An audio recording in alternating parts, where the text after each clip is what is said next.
ਕੀ ਹਾਲ ਚਾਲ ਹੈ ਜਨਾਬ। ਤੁਸੀਂ ਵੇਖਦੇ ਪਏ ਹੋ ਆਪਣਾ ਦੇਸ਼ ਪੰਜਾਬ ਟੀਵੀ ਤੇ ਮੈਂ ਤੁਹਾਡਾ ਮੇਜ਼ਬਾਨ ਮੁਹੰਮਦ ਰਦੀਮ ਖਰਲ। सब तो पहले अपने चैनल को करना है सबसक्राइब ते बेल आइकन ते क्लिक करना है एक अच्छी ते बेहतरीन वीडियो का नोटिफिकेशन हमेशा की तरह वीरां भरावां ते सज्जनां नूं मिलता रहे। अल्लाह दे खास फजल नाल वीरां वास्ते अज फिर एक ब्रांड लैके हाजिर होए हैं इंशाअल्लाह। डुड्डी ब्रीड दे विचों है खास नीली दे जनाब झोटा है कट्टा है बल्कि मूँह तो 6 दंद है और अल्लाह दे फजल नाल पहली माली करता पे खास नीली दे विचों है। अलहमदुलिल्लाह असी जिन्ने भी ब्रीडर देने हैं गारंटी नाल देने हैं अपनी अलहमदुलिल्लाह स्टैंप ला के देने अपना देश पंजाब टीवी की। अगर 2 सालों 4 सालों 5 सालों भी इहदी ब्लड लाइन और झोटे का खानदान ना विखा सकीए हमेशा तरह वही चैलेंज है और वही गल्लां ने। हर बंदे ने अपने पुज्जे का लेना है लेकिन असी कोशिश करनी है वीरां वास्ते ब्रांड जानवर लियान दी। डुड्डियां दे खानदान का बेहतरीन नायाब नीली का हीरा ये ब्रीडर वीरां दे सामने खुड्डा डाका हड्डी एक चौकड़ा हर चीज और जनाब हड्डियां दे नाल टंगण वाले भांडे तुसी आप लेने ने। बाकी बरीक नस्लों जातों और टेस्टिस आंडा पूछल मूत्री और हर चीज का बिल्कुल ख्याल रखना है। दुनिया ते कौलियां जड़ियां ने वो मझां दी होंदियां ने जोटियां दी दुनिया मैं ते वेखियां नहीं मूत्रियां ही सुनियां ने। बाकी अल्लाह दे फजलो करम दे नाल जोटे दी मूत्री नजर मारनी है आंडा नूं नजर मारनी है टेस्टिस नूं नजर मारनी है स्ट्रक्चर चेक करना है। कच्च दियां हड्डियां दा बनया होया बरीक छमकां वर्गी पूछल बिल्कुल इवें जिवें जनाब डोर होंदी है। अल्लाह दे फजल नाल हमेशा नीली दे कम कीता है नीली दे ब्रांड दिखाए ने और इंशाअल्लाह जदों जदों चोटियां दा ना आएगा इंशाअल्लाह असी एक तो एक वध एक तो एक नायाब और बेहतरीन नस्ल दे जानवर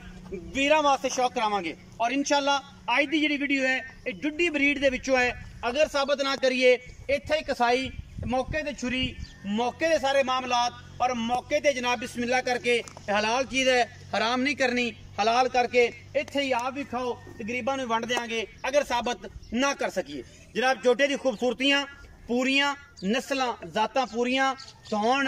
जोटे नूं वलैत लम्मी किंगरी वाला सिर काठां दे विच अखां दोवां जवाब बाकी नासां बुथी सिरा आप तसल्ली नाल वेख लेना है दोनों अखां जिस्सां में जवाब ने और मत्थे ते हल्की जी फुल्ली। बाकी पैर अगले झोटे दे एवें ने जिवें थम हुंदे ने हाथी दे पैरां वाला खूबसूरत जनाब एक कट्टा खास नीली दा डुड्डियां दे घर दा। अगर साबित ना होए ना कर सकिए ओ डुड्डी जिन्हां दे घर ब्लड लाइन अल्लाह दे फजलो करम नाल तकरीबन इस नीली बार ते इस होता दी बीट दे विच जिन्हां दा प्यो दादा शक्कड़ दादा भी अगे पड़दादा भी लंघ गया मज्जी रखदियां हुण थोड़ा जिहा चेंज आया और चेंज नाल हालात बदले और नाल नाल निज़ाम भी चेंज होंदा गया क्योंकि सारे ही मल्टीनेशनल हो गए। हौली हौली मज्जां भी और छोटे भी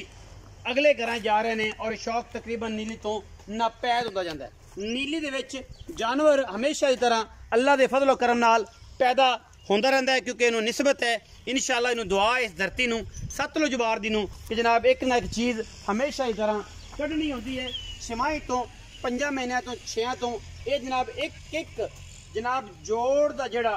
जर्रा है वो तुसी अगर कैमरामैन करीब करके विखा सके बरीकियां ते जनाब एक एक पूछल दी जड़ी है निशान है हड्डियां दा दरम्यान दे विच जोड़ इंशाअल्लाह ये पूरे गिनवा सकने हैं। इस हद तक बरीक है और खूबसूरत है। बाकी जदों साइयां पाल लिया फिर दियां गारंटियां नहीं। खास दरिया दा डुड्डियां दे घर दा मूँह तो 6 दंद एला रखा साहब फड़ांदा है मूँह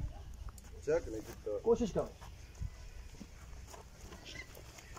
हटना कि जलवा बाहर दा फिरन वाला जी 6 दंद है पूरा 6 दंद है पहली माली चेक करावांगे कोशिश करांगे क्योंकि आसान है इन्हां अगे जोर किसी का कोई नहीं। बाकी एडे वड्डे जोड़ां च एडे वड्डे कद्दां च और खूबसूरत जनाब एक कट्टा वीरां वास्ते अज इंशाअल्लाह फिर तोहफा लैके हाजिर होए हैं। पैड़ा कट दो टुरन फिरन दो कट्टे की तसल्ली हो जाएगी। ते ए जनाब जी झोटी है ये ऐसा मिल अपनी है अच्छा माशाअल्लाह बहुत आउट क्लास चीज है। अगर कोई वीर उन्हें पहचानता है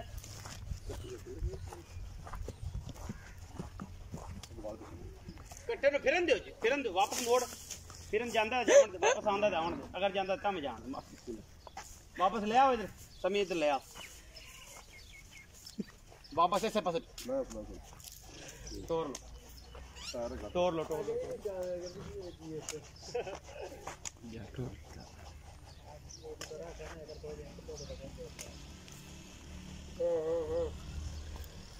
कटना आन दो अल्लाह दे फजल नाल जिथे वजेगी इंशाल्लाह निशान पै जाणगे डोरा वर्गा डोर जिथे मारी निशान अल्लाह दे फजल नाल पै गए एडा बरीक है ते नफासत ते खूबसूरती इंशाल्लाह ए जियां हड्डियां टाकां दे खुडे पुठे नहीं लगदे नीली च इंशाल्लाह ये गारंटियां ने और गारंटियां अपना देश पंजाब टीवी ही दिंदा है नीली बार ते इंशाल्लाह कोई नहीं देगा और असीं कोशिश करांगे वीरां दा शौक करावांगे शौक अपना देश पंजाब टीवी करांदा है और इंतहाई माकूल और मुनासिब तरीन जानवर अपना देश पंजाब टीवी हमेशा भरावां दे शौक दे नाल अपना शौक बराजमान रखो नीली ते काम करने हैं एवें फड़ फड़ा के नहीं कर करा के नहीं छड़ दो जी फिरन दो आ जाओ अल्लाह रखा साहब आओ अस्सलाम वालेकुम वालेकुम सलाम भाईजान की हाल चाल अल्हम्दुलिल्लाह सेहत तबीयत ठीक है शुक्र आपका माल मगरलियां कट्टियां तेरियां अल्लाह दे फजल करम नाल विक गईयां 4 के बदले 6 हो गए 6 तो कट्टा बुरा हो भी उस तो बाद वाला चौगा हो भी सारे अल्हम्दुलिल्लाह बंदे आंदे ने मौके ते ले जांदे ने कोई एतराज राजी हो जांदे ने तानू कोई एतराज नहीं कोई जरूरत कोई के जा वादा घाटा को बंदे आखण यार कोई मगरू मौके ते आवे मगरू तेनू को पंप मारदा है कि यार आ गल नहीं है क्या गल नहीं कोई जा परेशानी नहीं 1000 साल बाद इंशाल्लाह नहीं होवे डंके दी चोट ते ਅਸੀਂ इंशाल्लाह 100% गल करांगे अच्छा कट्टा विखाया मुंह तो 6 दंद दसया जी हां 6 दंद 6 ही है 6 दंद पहली माली दूजी पहली माली करदा पे अच्छा ਜਿਹੜੀਆਂ ਗਾਰੰਟੀਆਂ ਦਿੱਤੀਆਂ ਨੇ ਮੈਨੂੰ ਵੀਡੀਓ ਦੇ ਵਿੱਚ ਮੈਂ ਦੱਸ ਦਿੱਤੀਆਂ ਹੁਣ ਆਪਣੀ ਜ਼ੁਬਾਨੀ ਦੱਸ ਇਹ ਡੁੱਡੀਆਂ ਦੇ ਘਰ ਦਾ ਅੱਛਾ ਕੱਟਾ ਡੁੱਡੀਆਂ ਦੇ ਘਰ ਤੋਂ ਬਾਹਰ ਨਿਕਲੇ ਕੱਟਾ ਫਰੀ ਨਾਲ ਸ਼ੁਰੂ ਤੋਂ ਚੱਲੇ 10 ਲੱਖ ਦਾ 10 ਲੱਖ ਅਗਰ ਡੁੱਡੀਆਂ ਦੇ ਘਰ ਦਾ ਸਾਬਤ ਨਾ ਹੋਵੇ ਬਲੱਡ ਲੈਣੇ ਦੀ ਚੰਗੀ ਨਾ ਹੋਵੇ ਅੱਛਾ ਜੋਟਾ ਫਰੀ ਹਾਂਜੀ ਆਣ ਜਾਣ ਦਾ ਕਿਰਾਇਆ ਨਾਲ 10 ਲੱਖ ਇਨਾਮ ਮਿਲਦਾ 10 ਲੱਖ ਚੈਲੰਜ ਇਹ ਵੀ ਹੈ ਇੱਥੇ ਬਹਿ ਕੇ ਜ਼ਿਆਦਾ ਗੱਲਾਂ ਨਹੀਂ ਕਰਨੀਆਂ ਇਹੀ ਗੱਲਾਂ ਇਹ ਮੇਰੇ ਬਿਰਾ ਦੋਸਤ ਸਾਰੇ ਵੇਖ ਰਹੇ ਸੀ ਇਨਸ਼ਾਅੱਲਾ ਇਹੋ ਜਿਹਾ ਕੱਟਾ ਜੋਟਾ ਕਿਸੇ ਨਾ ਲੈਂਦਾ ਉਸੇ ਮੁੱਲ ਕੀ प्यार वाली गल चाहत प्यार वाली गल मोल देंदा मैं 4.25 लाख कर दस लेकिन तू आया तो खपाया बड़ा है भाई गर्मी बड़ी है मैं हमेशा तेरी मैं ऑन दी स्पॉट मेहनत करदा मैं ये नहीं कहंदा कि इनु 7 कर इनु समझावा 8 कर बल्कि इनु आना कि भाई ऐना 19 भी होवे और उस टाइम डंगर विक जाए बस बंदे आखण यार मुੱਲ होया सी 3,80,000 दे फाइन कोई किराया शरा मैं किराया कोने में कुछ पानी वजह से किराया नहीं वो तो बिस्कुट दा 100 200 तो वो जे मुੱਲ लाना सी लेनी किराया शरा की कोशिश करांगा जी इंशाल्लाह मैं और इन्हें छिड़ा के देंगा अगर किसी वीर नूं पसंद आ तो नंबर बिल्कुल स्क्रीन के उपर चलता पे तुसीं उत्ते राबता कर लेना है व्हाट्सएप और कॉल ते जेड़े मेरे वीर नूं ना लगे पता वो जनाब 0300 097 58 51 ये जनाब इंटरनेशनल नेशनल लेवल ते अल्लाह दे फजल नाल सारे भरावां दे कोल है और जनाब तुसीं सर्च भी कर सकते हो गूगल ते टिकटॉक ते जाके और नाल तुसीं स्नैक ऐप ते और फेसबुक पेज नूं भी फॉलो करो अपना बहुत सारा ख्याल रखिया जे पाकिस्तान जिंदाबाद पाक आर्मी हमेशा